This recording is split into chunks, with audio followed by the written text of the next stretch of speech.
आज हम लोग बात करने वाले हैं एंगुलर के फाइल और फोल्डर स्ट्रक्चर के बारे में। ये जो प्रोजेक्ट हमने जनरेट किया है एंगुलर ट्रेनिंग नाम से, इसमें से कौन कौन से फाइल्स और कौन कौन से फोल्डर्स यहाँ पे क्रिएट हुए हैं, हम उसका एक ओवरव्यू देखेंगे। हम यहाँ पे बहुत ज़्यादा डिटेल में चीज़ों को नहीं देखेंगे, क्योंकि अभी एट दिस स्टेज जब आप शुरू कर रहे हो एंगुलर डेवलपमेंट, तो आपको बहुत सारी चीज़ों की यहाँ पे समझने की ज़रूरत नहीं पड़ती है। तो उस वजह से मैं बहुत ज़्यादा डीप में ये चीज़ें एक्सप्लेन करके आपको इस टाइम पे कन्फ्यूजन जो है आपका बढ़ाने की कोशिश जो है बढ़ाना नहीं चाहूँगा। तो उस वजह से मैं बहुत ज़्यादा डीप में जो है कॉम्प्लेक्स चीज़ों को एक्सप्लेन करना अवॉइड करूँगा। यहाँ पे हमारा प्राइमरी फोकस 4 चीज़ों पे रहेगा। सबसे पहली चीज़ है जो package.json फाइल होती है वो, सेकंड angular.json फाइल, उसके बाद नोड मॉड्यूल्स फोल्डर और उसके बाद src फोल्डर। पर्सनली मेरा ऐसा मानना होता है कि इन 4 चीज़ों को समझना इनफ होता है एंगुलर का डेवलपमेंट स्टार्ट करने के लिए। और जैसे जैसे आप आपकी डेवलपमेंट जर्नी में आगे बढ़ते हो, तो वैसे वैसे जब आपके सामने और कॉम्प्लेक्सिटी या ज़्यादा कॉम्प्लेक्स प्रॉब्लम आता है, तो आप चीज़ों को और अच्छे से समझ सकते हो। तो हम पहले इन 4 चीज़ों से शुरुआत करते हैं, और जैसे जैसे हमारा कोर्स आगे बढ़ेगा तो हमारे रिक्वायरमेंट के अनुसार हम बाकी जो चीज़ें वो एक्सप्लेन करेंगे यहाँ पे। सबसे पहले बात करते हैं package.json फाइल के बारे में। package.json फाइल जो होती है वो मेरे प्रोजेक्ट के रूट फोल्डर में लोकेटेड होती है। यहाँ पे आप देख सकते हैं एंगुलर ट्रेनिंग जो मेरा रूट फोल्डर है उसके अंडर में package.json फाइल यहाँ पे लिस्टेड है। अगर मैं इस फाइल को ओपन करता हूँ तो आप यहाँ पे देखेंगे इस फाइल में मेरे प्रोजेक्ट से रिलेटेड बहुत सारी इन्फॉर्मेशन है, जैसे मेरे प्रोजेक्ट का नेम जो है एंगुलर ट्रेनिंग, उसका मेरे प्रोजेक्ट का वर्जन नंबर। उसके अलावा यहाँ पे मेरी स्क्रिप्ट्स भी लिस्टेड है, यानी कि जो कस्टम हम स्क्रिप्ट्स बना सकते हैं Node.js का यूज़ करके और एग्जीक्यूट कर सकते हैं, वो हम यहाँ पे लिस्ट कर सकते हैं। आने वाले लेसन्स में हम देखेंगे कि हम यहाँ पे कस्टम स्क्रिप्ट्स कैसे बना सकते हैं। उसके अलावा यहाँ पे मेरा प्रोजेक्ट का टाइप जो अभी प्राइवेट है। उसके अलावा यहाँ पर लिस्टेड होती है डिपेंडेंसीज़, यानी कि जो भी ऐसी लाइब्रेरीज जो थर्ड पार्टी लाइब्रेरीज है जो मैं किसी और की लाइब्रेरी इंस्टॉल करके यूज़ कर रहा हूँ, वो यूजुअली लिस्टेड कहाँ पे होती है, वो लिस्टेड होती है यहाँ पे डिपेंडेंसीज़ में। यहाँ पे 2 टाइप के डिपेंडेंसीज़ है। एक डिपेंडेंसीज जो मेरे नॉर्मल डिपेंडेंसीज होती है जो एक्चुअली में मुझे प्रोडक्शन में यूज़ होती है, और दूसरी जो डिपेंडेंसीज होती है वो मेरी डेव डिपेंडेंसीज, यानी कि ऐसी डिपेंडेंसी जो मुझे सिर्फ डेवलपमेंट के टाइम पे यूज़ में आती है। और अगर कल चल के मैं कोई नई लाइब्रेरी भी यहाँ पे इंस्टॉल करता हूँ तो वो ऑटोमेटिकली उसकी एंट्री यहाँ पे आ जाती है। हम लोग एक एग्जांपल देख लेते हैं इस चीज़ का। मैं मेरे कमांड प्रॉम्प्ट को ओपन करता हूँ और यहाँ पे मैं एक बेसिक सी लाइब्रेरी होती है लोडैश नाम से, वो लाइब्रेरी को इंस्टॉल करता हूँ। तो यहाँ पे मैं कमांड चलाऊँगा इंस्टॉलेशन की npm स्पेस इंस्टॉल। ये जो कमांड है इसका यूज़ करके हम जो लाइब्रेरी है उसको इंस्टॉल कर सकते हैं। तो मेरी कमांड है npm इंस्टॉल और उसके बाद मेरी लाइब्रेरी का नाम तो वो है लोडैश। अब यहाँ पे अगर मैं -d फ्लैग स्पेसिफाई करता हूँ तो उसका मतलब वो डेव डिपेंडेंसी होती है, तो लिस्टेड कहाँ पे रहेगी, यहाँ पे डेव डिपेंडेंसीज में। लेकिन अगर ये फ्लैग मैं यहाँ से निकाल देता हूँ तो यहाँ पे क्या होगा, ये जो डिपेंडेंसी है वो as a normal dependency normal dependency यहाँ पे लिस्टेड होगी, यानी कि वो क्लाइंट का जो सर्वर होता है या फिर क्लाइंट जब हम प्रोडक्शन में उसको डिप्लॉय करते हैं तो वहाँ पे ये डिपेंडेंसी अवेलेबल होगी। तो अब मैं क्या करता हूँ, एंटर दबाता हूँ यहाँ पे और इसका इंस्टॉलेशन में स्टार्ट कर देता हूँ। यहाँ पे जैसा कि आप यहाँ पे देख सकते हैं मेरा इंस्टॉलेशन यहाँ पे कंप्लीट हो चुका है। अब हम नेक्स्ट चीज़ क्या करते हैं, हम लोग जंप करते हैं हमारे package.json फाइल पे और यहाँ वहाँ पे देखते हैं कि ये जो लाइब्रेरी है वहाँ पे लिस्टेड है या नहीं है।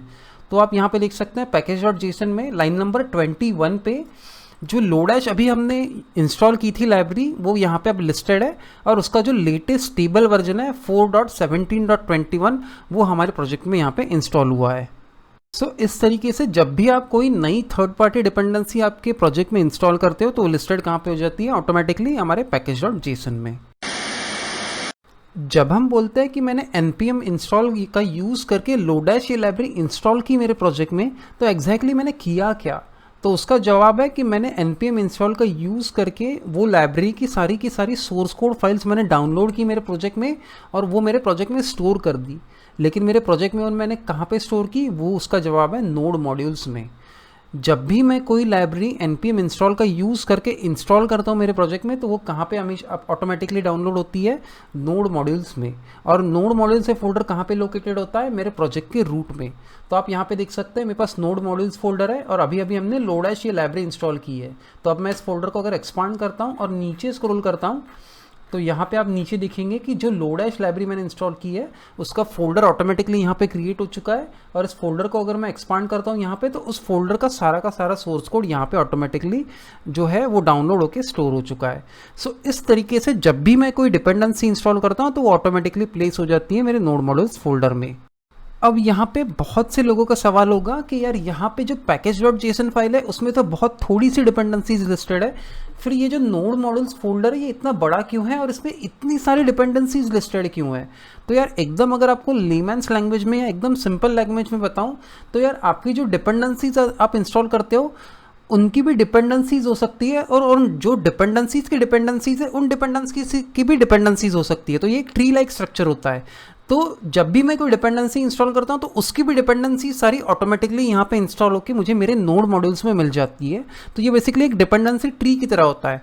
सो उस वजह से इतनी सारी जो फाइल्स एंड फोल्डर्स है वो मेरे नोड मॉड्यूल्स में क्रिएट होती है। आपको एक और चीज़ का यहाँ पे ध्यान रखना है कि आपको कभी भी नोड मॉड्यूल्स के अंदर जाके किसी फाइल या फोल्डर में चेंज नहीं करना है। उसका रीज़न ये है कि ये जो फोल्डर होता है नोड मॉड्यूल्स और इसके सब फोल्डर्स एंड फाइल्स ये टोटली मैनेज्ड होते हैं एनपीएम के द्वारा। एनपीएम ही इन डिपेंडेंसीज को इंस्टॉल, अनइंस्टॉल या फिर अपग्रेड या चेंज करने का काम करता है। और अगर आप लोग यहाँ पे कोई चेंज कर भी देते हो तो वो ऑटोमेटिकली ओवरराइड हो जाएगा जब नेक्स्ट टाइम कोई npm इंस्टॉल चलाएगा। सो उस सिचुएशन में आपको एक बात का ध्यान रखना है कि आपको कोई भी चेंज नोड मॉड्यूल्स इस फोल्डर में नहीं करना है। नेक्स्ट फाइल जिसकी हम बात करने वाले हैं वो है angular.json फाइल। ये जो angular.json फाइल होती है बेसिकली वर्कस्पेस कॉन्फ़िगरेशन फाइल होती है, यानी कि एक एंगुलर की कॉन्फ़िगरेशन फाइल होती है जिसमें हमारे प्रोजेक्ट के स्पेसिफिक कॉन्फ़िगरेशंस होते हैं बहुत सारे। जैसा कि आप यहाँ पे देख सकते हैं आउटपुट पाथ यहाँ पे जो बताता है कि मेरा जो बिल्ड बनेगा वो कहाँ पे बनेगा और बनने के बाद कहाँ पे स्टोर होगा। इंडेक्स यानी कि मेरी index.html फाइल कहाँ पे है, और मेन यानी कि मेरी जो प्राइमरी मेन फाइल है जहाँ से बूट होता है मेरा सारा कॉन्फ़िगरेशन या मेरा सारा एप्लीकेशन, वो फाइल कहाँ पे है। सो इस टाइप के सारे जो कॉन्फ़िगरेशंस होते हैं वो इस फाइल में होते हैं। अभी इस पॉइंट पे हम इस फाइल के बारे में ज़्यादा डिस्कशन नहीं करेंगे। जैसे जैसे हम इस कोर्स में आगे बढ़ते हैं और हमारे पास हमारी रिक्वायरमेंट्स आती है और अकॉर्डिंगली हम जब इस फाइल में चेंजेस करेंगे तब हम इस फाइल को और भी ज़्यादा एक्सप्लेन करने वाले हैं। अब हम सबसे आखिरी में बात करते हैं एसआरसी फोल्डर के बारे में। ये जो एसआरसी फोल्डर होता है ये आपके प्रोजेक्ट का सबसे इम्पॉर्टेंट फोल्डर होता है, और ये लोकेटेड कहाँ पे होता है, आपके रूट फोल्डर के अंदर सीधा डायरेक्टली ये एसआरसी फोल्डर लोकेटेड होता है। आप यहाँ पे देख सकते हो मेरा जो रूट फोल्डर है वो है एंगुलर ट्रेनिंग, और डायरेक्टली उसके अंदर मेरे पास एसआरसी फोल्डर यहाँ पे है। और आप जब किसी प्रोजेक्ट पे काम करते हो और उस प्रोजेक्ट को डेवलप करने के लिए आप जो भी कोड लिखते हो उसमें से 99.9% कोड जो जाता है वो कहाँ पे जाता है, एसआरसी के अंदर। अगर मैं इस एसआरसी फोल्डर को एक्सपांड करता हूँ तो आप यहाँ पे देख सकते हैं कि बाय डिफ़ॉल्ट इसमें कुछ सब फोल्डर्स और कुछ फाइल्स है। इसमें से जो सबसे मेन फोल्डर होता है वो होता है ऐप फोल्डर, और आप जो आपकी एंगुलर एप्लीकेशन डेवलप करने के लिए जो भी कंपोनेंट्स, डायरेक्टिव्स, पाइप्स या सर्विसेज बनाते हैं वो सारे यूजुअली जाते हैं कहाँ पे, इस ऐप फोल्डर के अंदर। अब ये कंपोनेंट्स, डायरेक्टिव्स या पाइप्स वगैरह ये सब क्या है हम आने वाले लेसन्स में डिटेल में पढ़ने वाले हैं। उसके बाद होता है हमारा एसेट्स फोल्डर। तो यूजुअली जो हमारे इमेजेस या फॉन्ट्स जैसे एसेट्स होते हैं वो सारे कहाँ पे जाते हैं, हमारे एसेट्स फोल्डर के अंदर। और सबसे आखिरी में मेरे पास कौन सा फोल्डर है वो है environment फोल्डर, और इसके अंदर जो दो फाइल्स है हमारी वो है environment.ts और environment.prod.ts। सो हमारा जो एनवायरनमेंट होता है जैसे हमारा टेस्टिंग एनवायरनमेंट, डेवलपमेंट एनवायरनमेंट या फिर प्रोडक्शन एनवायरनमेंट, सो उन एनवायरनमेंट्स की इन्फॉर्मेशन जो होती है हम यूजुअली इन फाइल्स के अंदर रखते हैं। उसके अलावा हमारे पास यहाँ पे एक फेविकॉन है, यानी कि हमारा जो फेविकॉन आता है ब्राउज़र के टैब में, वो यहाँ पे एक index.html फाइल है। तो हमारी जो एप्लीकेशन बाय डिफ़ॉल्ट लोड होती है वो एप्लीकेशन को लोड करने का जो काम करता है वो ये index.html फाइल करती है। और सबसे आखिरी में जो सबसे इंपॉर्टेंट फाइल है यहाँ पे वो है मेरी main.ts। तो हमारी जो एंगुलर एप्लीकेशन है वो बूट करने का काम जो होती है वो ये main.ts फाइल करती है। तो ये था हमारे एंगुलर प्रोजेक्ट के फाइल्स एंड फोल्डर्स का एक शॉर्ट सा ओवरव्यू।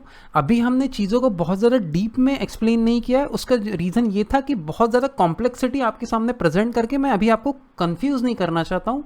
और जैसे जैसे हम इस कोर्स में आगे बढ़ेंगे तो हमारे रिक्वायरमेंट्स के अकॉर्डिंगली हम इन चीज़ों को और भी ज़्यादा डीप में स्टडी करेंगे। तो आज के लिए बस इतना ही। अगर आपको ये वीडियो पसंद आई हो तो इस वीडियो को एक लाइक कर दीजिए, और अगर आप लोग इस चैनल पर नए हो तो चैनल को सब्सक्राइब कर दीजिए। और अब हम मिलते हैं हमारे अगले लेसन में।